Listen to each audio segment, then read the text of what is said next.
à tous et bienvenue dans cette nouvelle édition du bulletin de 10 heures. Les actualités sur le plan politique. Fritz Alphonse Jean prend la tête du CPT et présente ses priorités.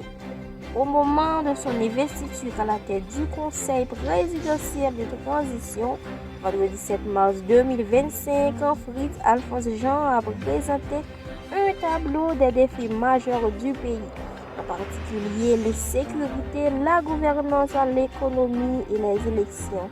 Il a insisté sur l'urgence d'une mobilisation nationale prônant le renforcement des forces de sécurité, la relance économique et la transparence de l'administration publique.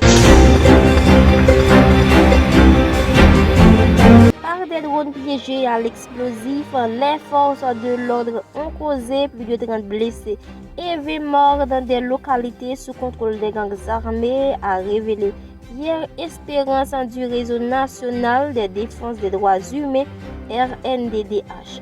De notre côté, le maire de la capitale a déclaré sur Magic 9 que seuls 12 km² sur les 38 que compte Port-au-Prince sont encore sous le contrôle des autorités.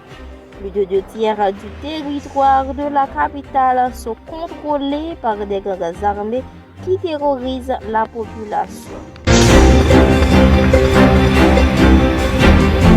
Mettre fin à cette nouvelle édition du bulletin de 10 heures de ces corruptions, la Direction générale des douanes AGD rejette les déclarations du délégué départemental du centre Frédéric Océan qui, dans une vidéo circulant sur les réseaux sociaux, a affirmé que le directeur de la douane de Bélader avait fait disparaître plusieurs conteneurs.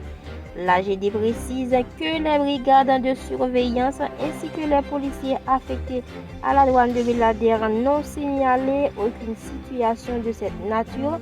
Elle annonce par ailleurs que le ministre de l'économie et des finances a déjà été informé du dossier qui sera transmis au MEF dans les meilleurs délais. De son côté, le directeur de la douane de Bélader, dans une note officielle, rejette catégoriquement les accusations du délégué et menace d'engager une action en justice pour diffamation.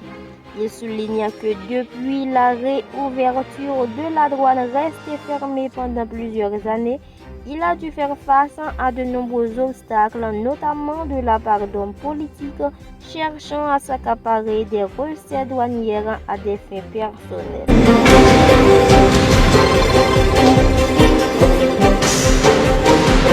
Et c'est ici que nous mettons fin à cette édition du bulletin de 10 heures pour ce matin.